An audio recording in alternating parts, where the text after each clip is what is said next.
Muy buenas noches, muchas bendiciones para ustedes en la continuación de este discipulado del reino, el cual hemos asumido todos los lunes a las 7 de la noche por nuestra página de YouTube y también por el Facebook de nuestra congregación. Agradecidos una vez más por que estén ustedes allí. Ya vamos por la segunda clase de este discipulado del reino. Y bueno, quiero hacer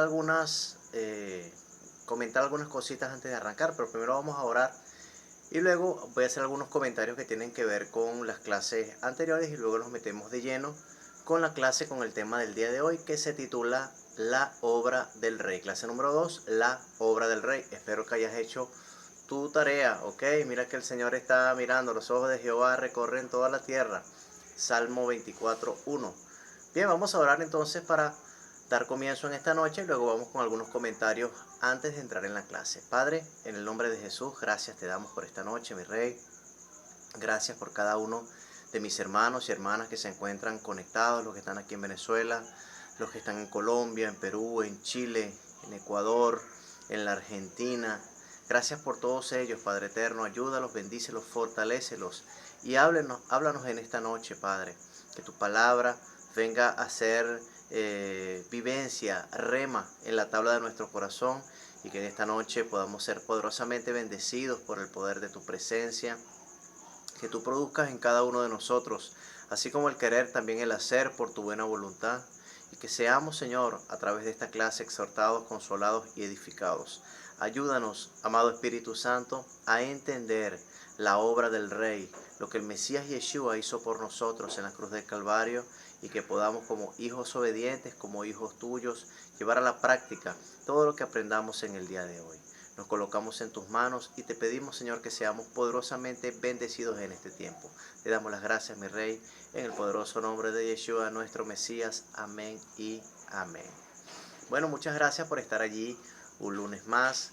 Quiero, antes de arrancar, pues comentar como siempre, pedirles como siempre que dejen su asistencia allí en la caja de los comentarios.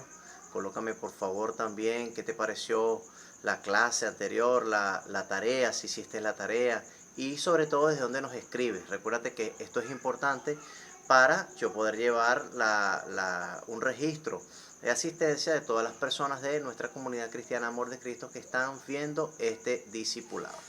Con respecto a eso, quiero hacer un primer comentario. Me he dado cuenta que en la clase número 1 y también cuando vimos la clase introductoria, muchas personas han hecho clic ahí, han visto la clase, pero en los comentarios no colocan quiénes son, de dónde nos escriben, de dónde nos están viendo, y eso me dificulta a la hora de que nuestro apóstol nos pregunte quiénes están asistiendo, quiénes están viendo la clase. Así que es esencial, es muy importante que tú coloques allí en la caja de comentarios desde donde nos escribes, que nos saludes, que nos dejes allí una bendición y que nosotros podamos saber cuáles son las personas que lunes a lunes están participando de este discipulado del reino, el cual con mucho cariño hacemos para todos ustedes y esperamos que sea de mucha bendición, sobre todo para las personas que se encuentran lejos. Recuerden que este discipulado no sustituye nuestro discipulado regular, simplemente viene a reforzarlo y también ser un apoyo para las tribus, los territorios que están lejos, los de San Francisco, los de Múcura, los de los valles de Tucutunemo y también muy especialmente para todos aquellos hermanos y hermanas que se encuentran en el extranjero y que se identifican o que son parte de nuestra comunidad cristiana. Así que te pido por favor que, dejes allí ese comentario. Si quieres tú mismo te puedes fijar en la página de Facebook y también en la de YouTube que tiene, los videos tienen por lo general más de 100 reproducciones, pero en la caja de comentarios tenemos solamente 4 o 5 personas que nos dicen presente, estoy escribiendo desde tal lugar, estoy asistiendo. Entonces es muy importante que tú nos hagas saber desde dónde nos escribes y que si has estado viendo consecutivamente el discipulado. Esto es muy importante. Te lo repito para poder nosotros reportar una asistencia a nuestras autoridades espirituales. Bien, dicho esto, entonces vamos con la clase del día de hoy que se titula La obra del rey.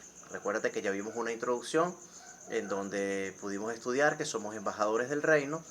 también en esa introducción vimos algunas diferencias importantes entre lo que es religión y lo que es reino.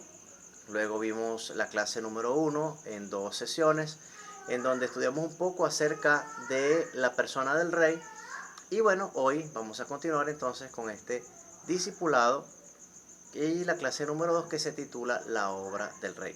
Si tienes alguna duda, si tienes algún comentario, algún aporte, no dudes tampoco colocarlo allí en los comentarios para nosotros poder interactuar junto con todos ustedes y que cada clase, cada lección sea mucho más dinámica, que no sea simplemente una impartición de conocimiento, sino que juntos podamos ir construyendo cada clase y así ustedes puedan aprender un poco de mí y yo también pueda aprender un poco de ustedes. Bueno, el versículo central que tenemos para esta noche es Apocalipsis capítulo 12, versículo 10. Apocalipsis capítulo 12, versículo 10, es el versículo central para el día de hoy. Dice de la siguiente forma: entonces oí una gran voz en el cielo que decía: ahora ha venido la salvación, el poder y el reino de nuestro Dios y la autoridad de su Cristo, porque ha sido lanzado fuera el acusador de nuestros hermanos, el que los acusaba delante de nuestro Dios día y noche. Fíjate bien que con la resurrección y la ascensión de nuestro Señor Jesucristo, la completa derrota de Satanás, ocurrieron 4 cosas: la salvación, el poder, el reino y la autoridad de nuestro Cristo han sido devueltos. Entonces, a través de este discipulado que ya hemos hablado, está sostenido sobre 3 pilares, a saber, el reino, la familia y las costumbres hebreas.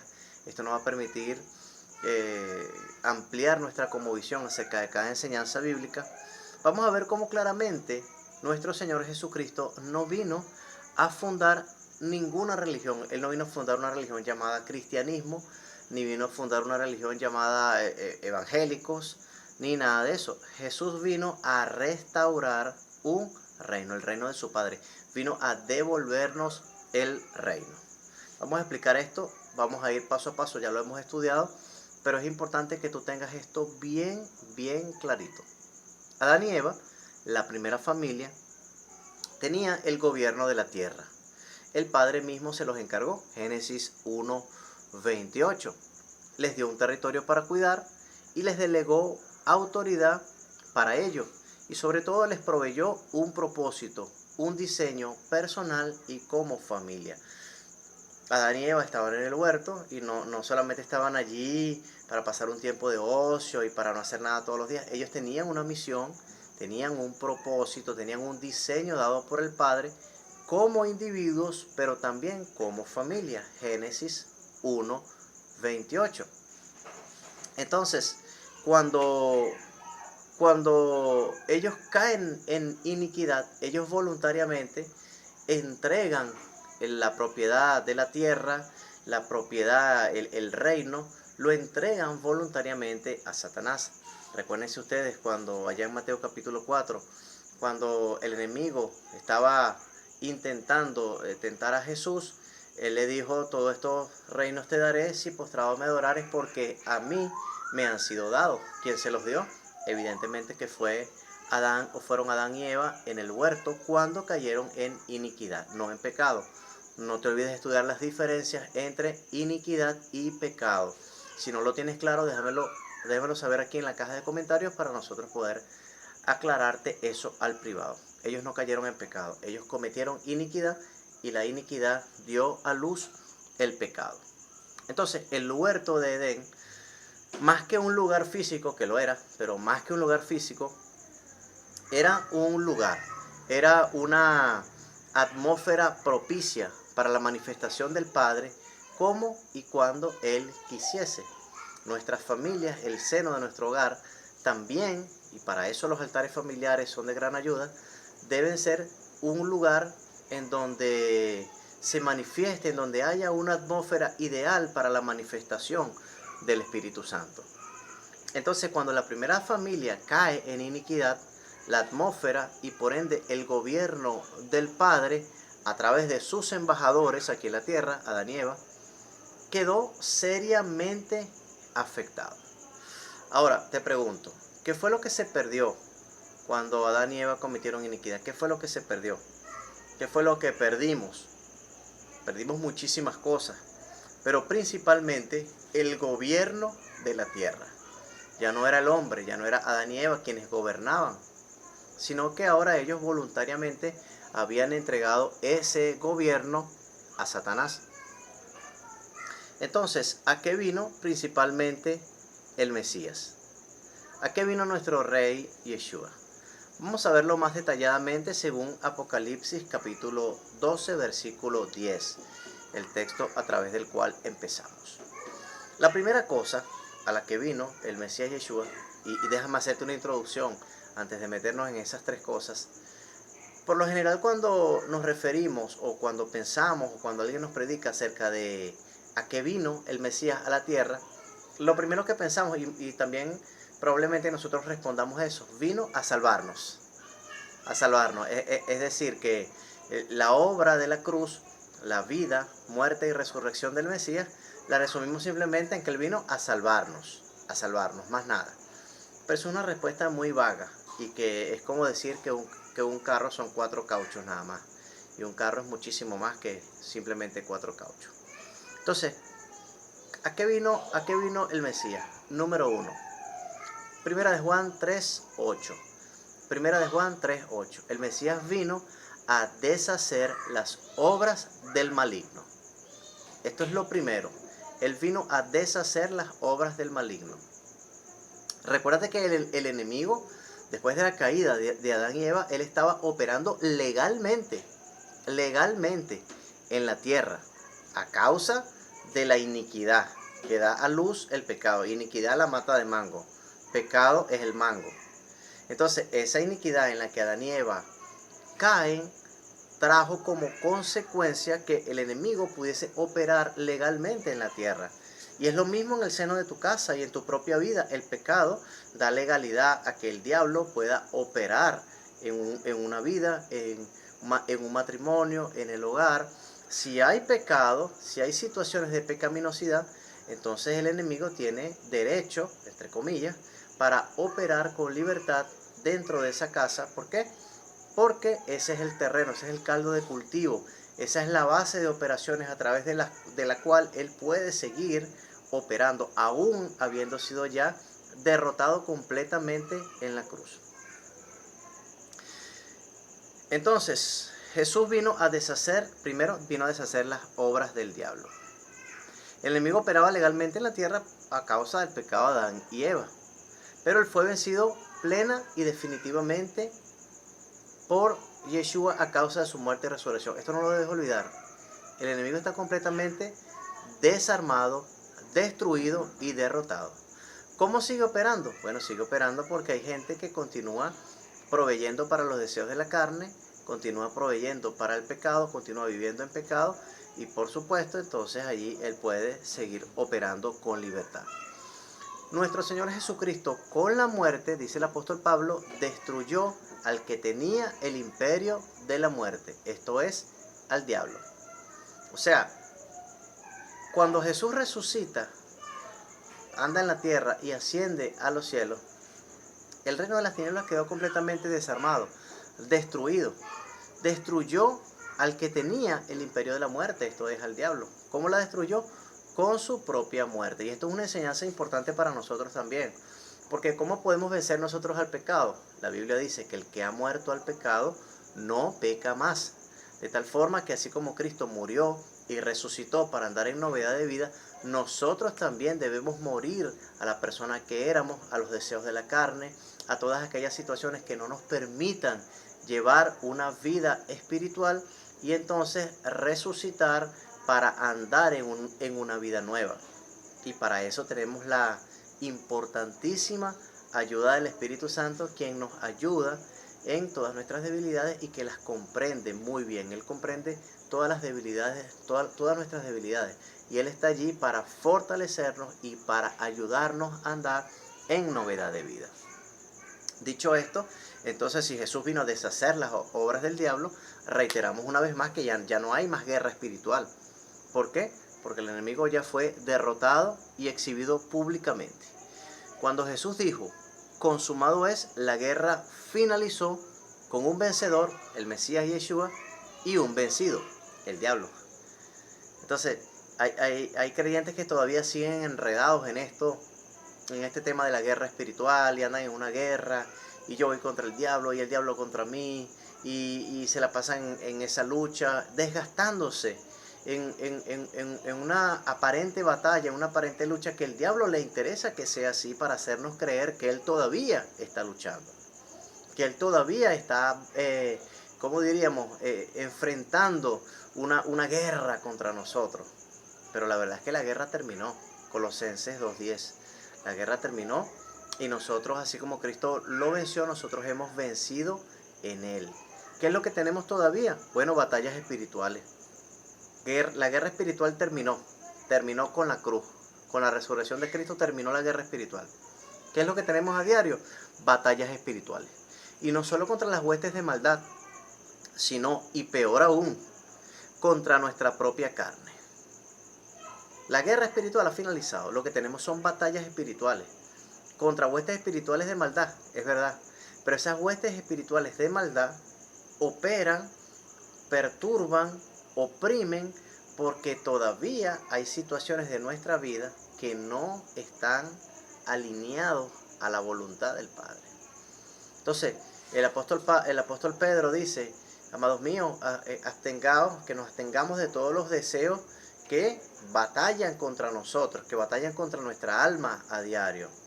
Porque el pecado produce deleite y lo que el enemigo quiere es volvernos a llevar a esa situación, a ese terreno en donde él pueda operar libremente a través de sus espíritus, de sus huestes de maldad.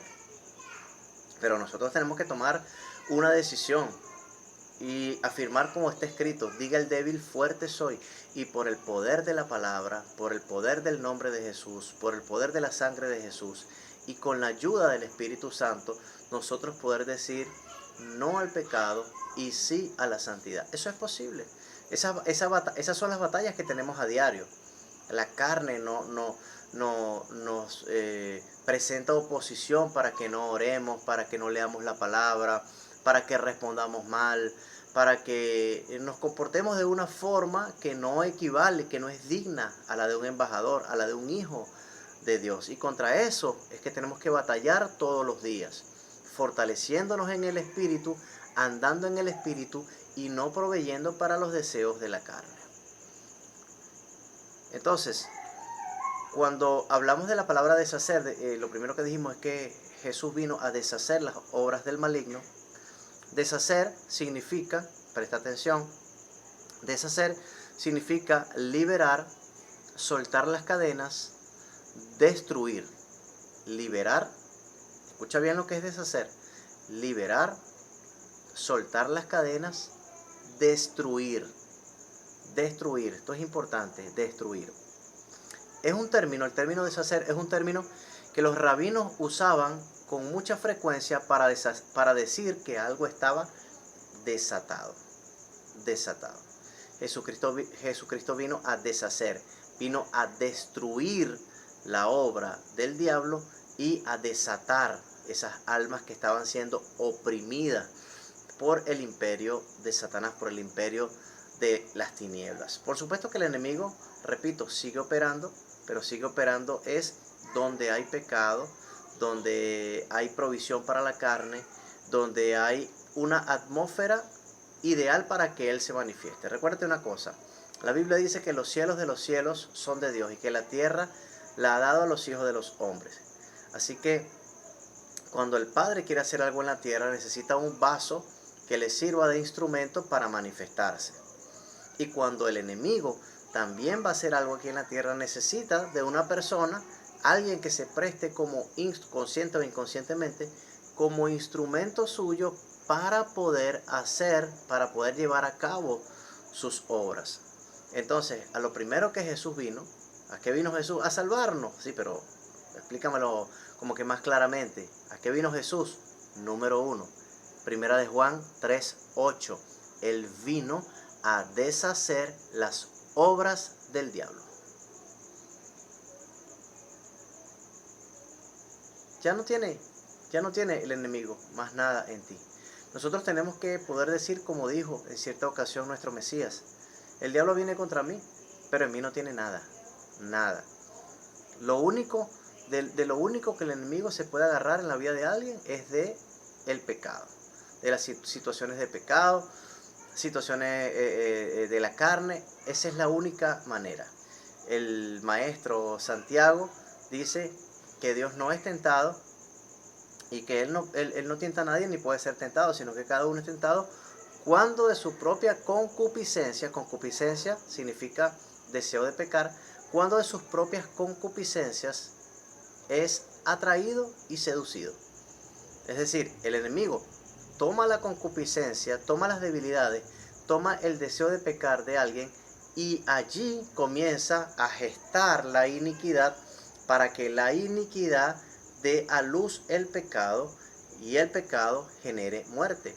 Romanos capítulo 3 dice que la paga del pecado es la muerte, mas la dádiva del Padre es vida eterna en Cristo Jesús. Qué cosa tan maravillosa. Número 2. Recuérdate, tienes que dejar ahí tu asistencia. En la caja de comentarios tienes que colocar tu asistencia para yo saber que tú estuviste en esta clase y también para saber desde dónde nos estás viendo. Por favor, colócame allí también si hiciste la clase, la tarea de la clase anterior, ¿ok? Entonces, número 1, Jesús vino a deshacer las obras del maligno. Número 2, ¿a qué vino Jesús? Jesús vino a salvarnos de nuestra condición pecaminosa. Presta atención, Jesús vino a salvarnos de nuestra condición pecaminosa.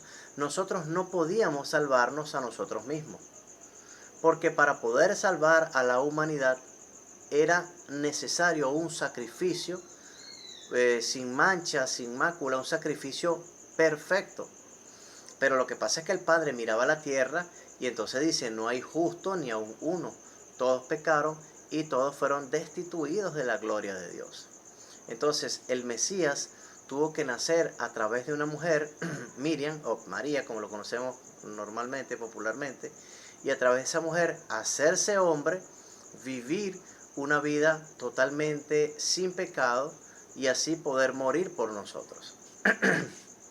Algo importante, nosotros no somos pecadores porque pecamos. Nosotros no somos pecadores porque pecamos. Nosotros pecamos porque somos pecadores. Es muy distinto. Es decir, la gente dice: es que yo no soy una persona mala. Yo lo único que, bueno, me tomo mi cervecita y a veces me gusta un poquito el perico y esto. Y bueno, de repente tengo por ahí 2, 3 mujeres, pero bueno, yo no le ando haciendo mal a nadie. Y la gente cree que esto se trata de ser malo o de ser bueno. No tiene nada que ver con ser malo o con ser bueno. Tiene que ver con que la naturaleza del hombre se inclina a lo malo aún desde su nacimiento. No es un tema de que somos buenos o que somos malos, sino de que, sino que la iniquidad, no es el pecado el que viaja en la sangre, es la iniquidad. La iniquidad viaja en la sangre.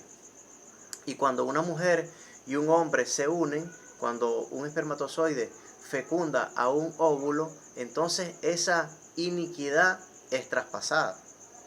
Entonces, nosotros no somos pecadores porque pecamos.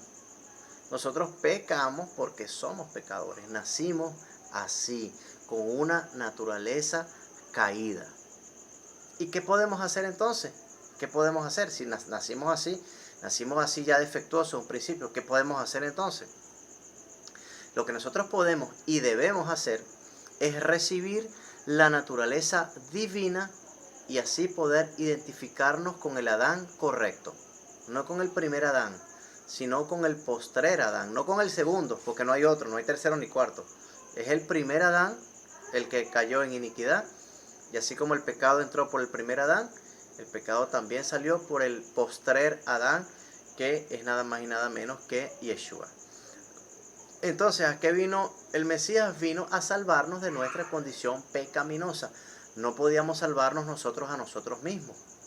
Pero ahora nosotros podemos hacer teshuvah, hacer arrepentimiento, arrepentirnos de nuestra pasada manera de vivir, invitar a Jesús a nuestra vida, recibir al Espíritu Santo y entonces ser capacitados para caminar conforme a la voluntad de Dios. Eso es maravilloso, es maravilloso. Yo sé que es más fácil decirlo que hacerlo, pero una vez, mi hermano, que hay disposición, que hay la verdadera disposición de andar conforme a la voluntad del Padre, el Espíritu Santo nos ayuda. El Espíritu Santo nos capacita. El Espíritu Santo todos los días nos va formando, ¿cuál sería la palabra? Nos va preparando para que seamos conforme a la imagen de Cristo. El mayor interés del Espíritu Santo es que nosotros seamos como Cristo, seamos iguales a Cristo. Entonces, ¿de qué se trata todo esto? De ir a la iglesia los domingos y de decir que soy evangélico y cargar una Biblia aquí debajo del brazo. No, se trata de que nosotros podamos, a través de la acción del Espíritu Santo en nosotros, reproducir el carácter de Cristo y que todo el que nos vea a nosotros pueda ver a Cristo. Así como Jesús le dijo a Tomás, Tomás, el que me ha visto a mí ha visto al Padre. Nosotros hoy tenemos que poder decir, quien me ha visto a mí, quien te ha visto a ti, ha visto a Cristo. Para eso el Señor vino a la cruz y murió por nosotros, porque vino a salvarnos de nuestra condición pecaminosa. Una vez que hemos recibido a Yeshua como Señor de nuestras vidas y el Espíritu Santo ha venido a morar en nosotros, empieza un proceso espectacular de santificación y de transformación de todas las áreas de nuestra vida. Eso es maravilloso. Y la clave aquí es una palabra: disposición. La clave es disponernos. El apóstol Pablo le escribe, creo que a los Colosenses, y le dice: haced morir en vosotros todo lo terrenal. Chisme, maledicencia, fornicación, adulterio. Haced morir en vosotros todo lo terrenal. O sea, él lo dice usando un verbo en imperativo, es decir, es una orden. No es que si puedes, no es que mire que esto es un proceso, mire que esto es un poco a poco, mire que esto es un poquito hoy, un poquito mañana. El apóstol Pablo dice: haced morir. Eres chismoso, haced morir. Tienes problemas de fornicación, de adulterio, haced morir. Tienes un problema de una concupiscencia, una debilidad, pornografía, tienes una debilidad cualquiera. La palabra dice: haced morir en vosotros todo lo terrenal. Hay que hacerlo morir. ¿Cómo lo hacemos morir? Número 1, disponiéndonos. Señor, tengo una situación en mi vida que no puedo manejar, que no puedo controlar. Necesito la asistencia del Espíritu Santo. Me dispongo a alejarme de todas estas cosas y solicito la ayuda del Espíritu Santo para poder caminar en santidad, para poder caminar conforme a la voluntad del Padre. Y el Espíritu Santo comienza a hacer esa obra maravillosa, como dice el profeta Isaías, su obra, su extraña obra en cada uno de nosotros. Pero la clave es disposición. Muchas veces las cosas no ocurren es porque la verdad no nos hemos dispuesto a salir del pecado, no nos hemos dispuesto a poner de nuestra parte para llevar una vida de oración, para leer la palabra por lo menos un capítulo todos los días, disponernos de verdad, disponernos de verdad a seguir al Señor y andar en el propósito que Él tiene para con nuestra vida. Primero a descubrirlo. ¿Cuál es el propósito que Él tiene para mi familia? Para mi esposa, para mi esposo, para mis hijos. ¿Cuál es el diseño que Él tiene para con nosotros? Y después caminar en esa ruta maravillosa. La Biblia dice que cuando uno elige andar por el camino de la santidad, por muy torpe que uno sea, uno nunca va a tropezar. Nunca. ¿Sabes por qué?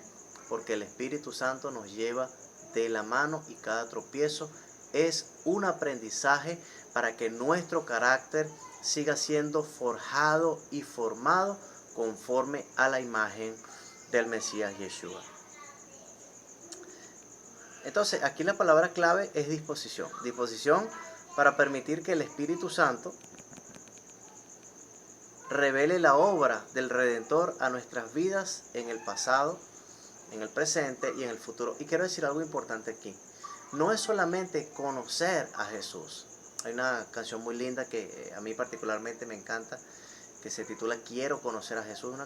Es un tema realmente espectacular que me llena bastante, quebranta mucho mi corazón. Pero yo he aprendido que más que conocer a Jesús, es que el Espíritu Santo revele a mi vida la persona de Jesús. Porque hay mucha gente, muchos teólogos y incluso practicantes de otras religiones que conocen muchísimo acerca de Jesús, acerca de cómo vivió, de su infancia, su adolescencia, todo eso. Pero no se trata de conocer a Jesús. Se trata de que Cristo sea revelado por la fe a nuestros corazones. De hecho, el apóstol Pablo le dijo a los efesios que oraba para que Cristo fuese revelado a ellos. Le dijo a los gálatas también que el evangelio que él recibió no lo recibió a través de hombres, sino por revelación del Espíritu.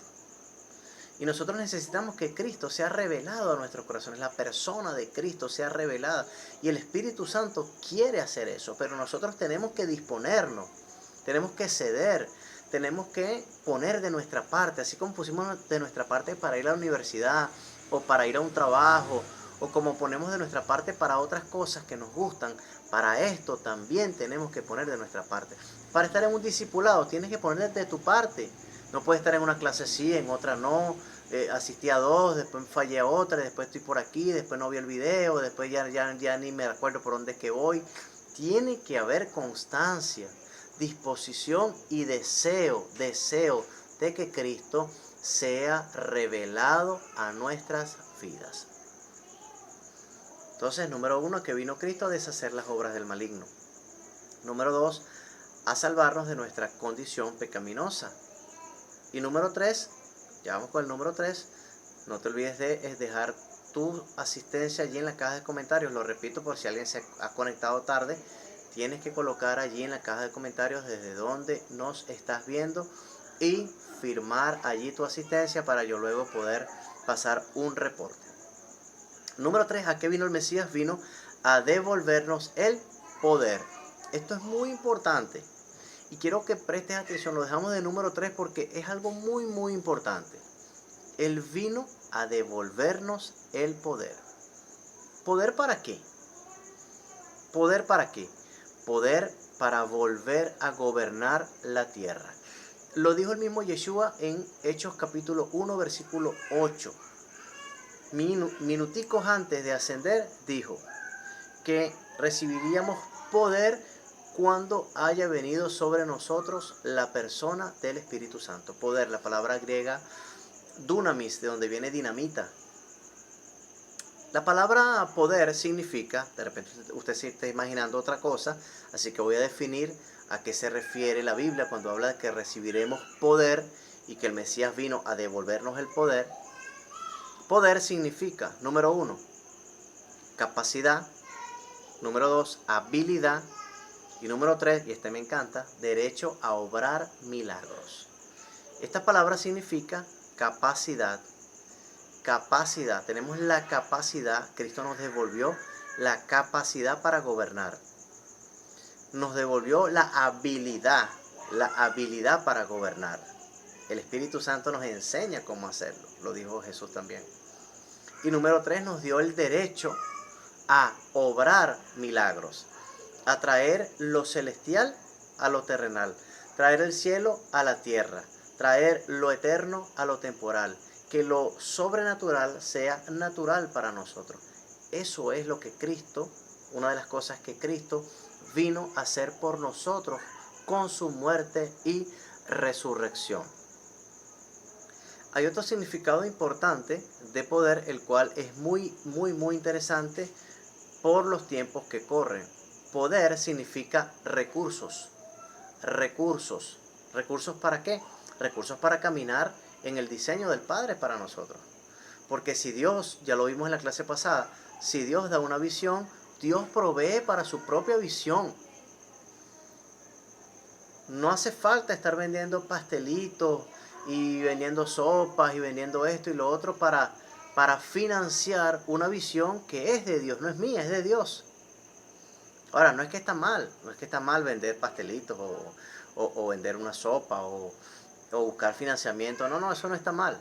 Lo que estoy diciendo es que el Padre está comprometido a proveer para su visión. Él provee, Él trae provisión para su visión. Si la visión es de Dios, Dios va a proveer para ella. Entonces, Él vino a devolvernos poder, y poder significa que vino a devolvernos los recursos. Los recursos para caminar en la encomienda que Él nos ha dado. Yo quiero decirte algo hoy. Como familia, tú tienes una encomienda. Tú no estás viviendo en el lugar donde estás viviendo por casualidad, no. Te estás viviendo ahí porque hay una razón, hay una asignación, hay una encomienda para ti allí en ese lugar donde tú estás viviendo. A lo mejor tú no lo entiendes, bueno, tienes que descubrirlo con el Espíritu Santo, pero tú no estás viviendo ahí por casualidad. Tú estás viviendo allí porque hay una encomienda del Padre para tu familia en ese lugar. Tú no estás trabajando donde trabajas por casualidad, o si estás desempleado, tú no estás desempleado por casualidad. Todo eso tiene una razón de ser. Como individuos tenemos una encomienda, como familia tenemos una encomienda. Y sea familiar o sea individualmente, Dios siempre va a proveer los recursos para que andemos en su diseño para con nosotros. Entonces, poder significa recursos. Nuestro Señor Jesucristo vino a devolver a la iglesia todos los recursos necesarios para empoderarnos en la encomienda de gobernar la tierra y sojuzgarla. En este sentido, la obra de la cruz nos ha provisto de capacidad, de habilidad para generar riquezas y para hacer bendición como embajadores del reino en el territorio donde nos hayan asignado. Escúchame, algo que es importante. Y esta es una idea que la religión ha propagado mucho, incluso la religión evangélica, lamentablemente. Dios no va a enviarte con las manos vacías a hacer algo. Si Él quiere que tú hagas algo, si Él te está enviando a hacer algo, Él te va a dar poder, te va a dar habilidad para generar riquezas que sean para el avance de su reino. Por ejemplo, Dios me da una visión a mí de hacer una cruzada evangelística aquí en Villa de Cura. Perfecto. Entonces yo digo, bueno, ¿cómo hago? ¿Cómo sufrago todos esos gastos? Dios me va a dar el poder, la habilidad, la idea, me va a dar una forma, una salida para yo proveer, para yo poder conseguir los recursos que al final es una provisión de Él mismo para poder hacer frente a una visión, a un plan, a una encomienda que Él me ha encargado. Nosotros nunca podremos proveer para lo que es una asignación divina, sino que el Padre ya ha provisto, está proveyendo y seguirá proveyendo para lo que es la encomienda que Él te ha encargado como familia, pero también como congregación. ¿A qué más vino Jesús? Una cuarta cosa, muy importante, una cuarta cosa. A devolvernos el gobierno y la autoridad sobre la tierra. Quizás las tres anteriores las podríamos resumir en esta número 4, pero bueno, vamos a hablar de esta cuarta. Había dicho que eran 3, pero vamos a hablar de esta cuarta como una manera de resumir las otras 3. Jesús vino a devolvernos el gobierno y la autoridad sobre la tierra. ¿Se recuerdan que les había dicho que Satanás operaba legalmente? Bueno, ahora, después de la resurrección del Mesías, Satanás opera ilegalmente. Ahora está operando ilegalmente en la tierra, porque todos los reinos, lo leímos en Apocalipsis 12:10, todos los reinos han venido a ser de nuestro Dios y de su Cristo. Y nosotros, como su iglesia, como su cuerpo de gobierno, iglesia significa cuerpo de gobierno, aquí en la tierra, tenemos derecho a echarlo fuera donde quiera que lo encontremos. Donde quiera que lo encontremos operando, tenemos derecho a echarlo fuera, porque somos el cuerpo de gobierno del reino de los cielos. Y esa es la batalla espiritual, no la guerra. La guerra terminó en la cruz. La batalla que hay es que donde lo encontremos operando, lo podemos echar fuera. Tenemos no solamente el derecho, sino el deber de desalojarlo de los territorios, de las familias, de donde quiera que lo encontremos, porque somos ahora nosotros los garantes de que las tinieblas sean disipadas y que la luz resplandezca, la luz del Evangelio de Jesucristo resplandezca. Entonces Él vino a devolvernos el gobierno y la autoridad sobre la tierra. Nosotros tenemos los papeles, tenemos ese poder para gobernar, el poder, hablando de un instrumento legal, para gobernar, para sojuzgar la tierra, porque Cristo nos devolvió eso con su muerte y resurrección. Entonces concluimos. Número 1, voy a dar 3 conclusiones rapiditas que quiero que te las lleves bien en el corazón. Número 1, la guerra espiritual terminó en la cruz. Ahora tenemos batallas espirituales producto de la vieja criatura que se niega a morir, que quiere seguir en el pecado, que quiere seguir en la carnalidad, y si sigue en ese escenario, pues el enemigo sigue atacando, oprimiendo, hurtando, matando, destruyendo. Mas el Mesías vino para darnos vida y para dárnoslas en abundancia.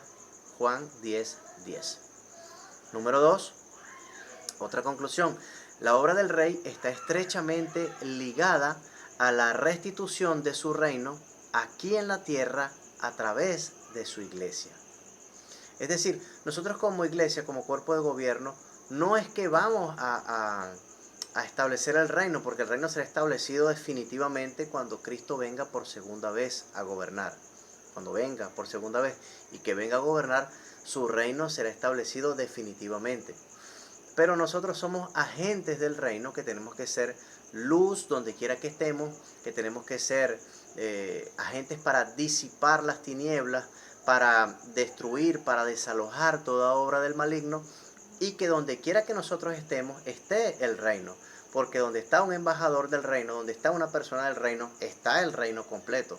Así que donde quiera que tú estés viviendo, donde quiera que tú estés trabajando, donde quiera que tú estés estudiando, el reino tiene que manifestarse.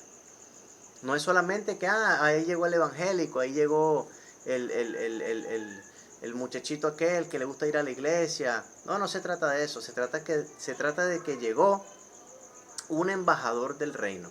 Y donde quiera que yo llegue, donde quiera que tú llegues, el reino ha llegado. Y número 3, la resurrección de Jesús proveyó los recursos necesarios para la encomienda que nos ha encargado. No nos mandó con los bolsillos vacíos, no nos mandó con las manos vacías. Y eso es poder. Porque yo estoy seguro que tú quisieras hacer muchísimas cosas buenas para la iglesia, para tu familia, para unos vecinos, para un amigo que está necesitando un medicamento, algo. Yo estoy seguro que tú quisieras hacer eso y mucho más, y yo también. Pero a veces no tenemos los recursos como ayudarle. Pero cuando nosotros podemos hacer usufructo, podemos hacer uso de los recursos del cielo, entonces nosotros podemos manifestar el reino donde quiera que nosotros estemos. Las personas que no han aprendido esto son un problema, porque la persona que no sabe hacer uso de los recursos del cielo es un problema, porque siempre está pidiendo. En cambio, una persona que puede, una persona que está en la capacidad de tomar esos recursos y usarlos para que el reino de Dios avance, es una persona que es un solucionador de problemas. Y tú has sido puesto como un solucionador de problemas, y yo también. ¿Cómo vamos hasta aquí? ¿Qué tal si anotamos una aplicación práctica? ¿Qué tal si anotamos una tarea? Vamos a anotar una tarea. Tienes que hacer tu tarea, los ojos de Jehová te están viendo, ¿ok? No importa si yo te la revise o no, lo importante es que Dios ve que tú estás realizando tu tarea. Bueno, vamos a copiar allí una tareita. Número 1, busca en tu Biblia 5 versículos que hablen de la obra de nuestro Rey Jesús. Número 1, tarea número 1. Busca en tu Biblia 5 versículos que nos hablen acerca de la obra del Rey Jesús. Versículos que digan claramente qué más vino a hacer Jesús aquí en la tierra. ¿Qué más? Yo lo resumí en 4 puntos, según Apocalipsis 12:10. Pero tú puedes conseguir en la Biblia muchas otras cosas que Jesús vino a hacer. Por ejemplo, a sanar, bueno, ahí te lo voy a dejar para que lo busques. Entonces, tarea número 1, busca en tu Biblia 5 versículos que hablen acerca de la obra de nuestro Rey Jesús. Número 2, ¿cuáles diferencias? Me produce gracia porque cuando yo dejé esta tarea por primera vez, cuando estábamos dando este discipulado por primera vez, esta pregunta número 2 trajo muchísima controversia. Espero que no la traiga con ustedes también. ¿Cuáles diferencias crees que hay entre el Jesús crucificado y el Jesús resucitado? Eso generó una polémica tremenda entre algunos discípulos, porque ellos creían que yo estaba diciendo que existían dos Jesús. No es que existan dos Jesús. Es que la mayoría de las personas, la mayoría de las religiones, se quedó con el Jesús de la cruz, con el Jesús con el sufriente, con el Jesús que vino como cordero, porque Jesús murió como cordero, pero regresará como león. Y hay mucha gente que se quedó con el Jesús histórico, el Jesús de la cruz, con el siervo sufriente, ignorando que Jesús se levantó de la cruz y que ese Jesús resucitó al tercer día. Si Cristo no se levantó entre los muertos, vana es nuestra fe, dice el apóstol Pablo. Entonces, en la Biblia podemos ver muchas diferencias entre el Jesús crucificado y el Jesús que resucitó. Por ejemplo, les doy una facilita para que tengan una idea, no se vayan a confundir. Una diferencia, sencillito, entre el Jesús crucificado y el Jesús que resucitó. El Jesús crucificado vino como cordero y el Jesús resucitado volverá como león. Vino como cordero, volverá como león. El Jesús crucificado vino para salvarnos, entre otras cosas, ya lo vimos. El Jesús resucitado vendrá para gobernar la tierra con vara de hierro. Y así, hay infinidad de diferencias entre el Jesús que murió y el que resucitó. Es como que yo te pregunte a ti, que tienes tiempo caminando con el Señor. Mira, dime las diferencias entre la persona que tú eras antes de Cristo y la persona que eres después de Cristo. Yo estoy seguro que tú me vas a dar muchísimas diferencias de la persona que tú eras y la persona que tú eres ahora en Cristo. Quiero leer eso va a estar muy bueno, muy bueno. Esas diferencias que tú me vas a dar entre el Jesús crucificado y el resucitado. Y número 3.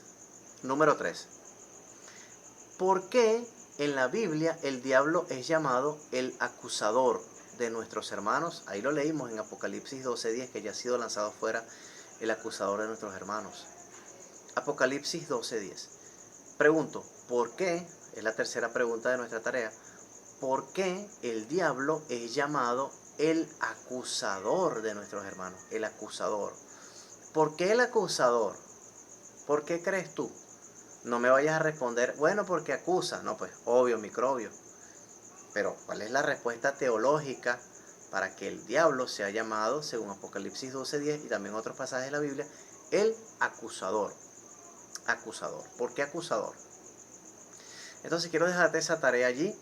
Quiero bendecir tu vida, proclamar cobertura pastoral sobre ti, sobre tu familia, sobre tus finanzas, sobre tus negocios, sobre tus proyectos, sobre todo lo que estés pensando hacer. Te invito encarecidamente a ver este video 1, 2, 3 veces, las veces que sea necesaria, para que el Espíritu pueda hablar a tu corazón y también para que puedas hacer la tarea. Por favor, haz la tarea. Si tienes alguna duda, no tengas ningún reparo en escribirme al WhatsApp. Estamos allí a la orden para cualquier cosa. Quiero despedirme entonces en esta noche ya, dejándoles un saludo de nuestra apóstol Mercedes de Moratinos, de mi esposa, la pastora Marianis, de mis hijas Adasa y Abigail, las cuales estuvieron de cumpleaños. Yo también voy a estar de cumpleaños la semana que viene, si Dios lo permite. Acuérdate, 4 de julio, acuérdate, cumpleaños el Rey. Cuidado, Entonces, déjame también tus felicitaciones ese día, 4 de julio, que voy a estar cumpliendo 40 años. Le doy gracias a Dios por eso.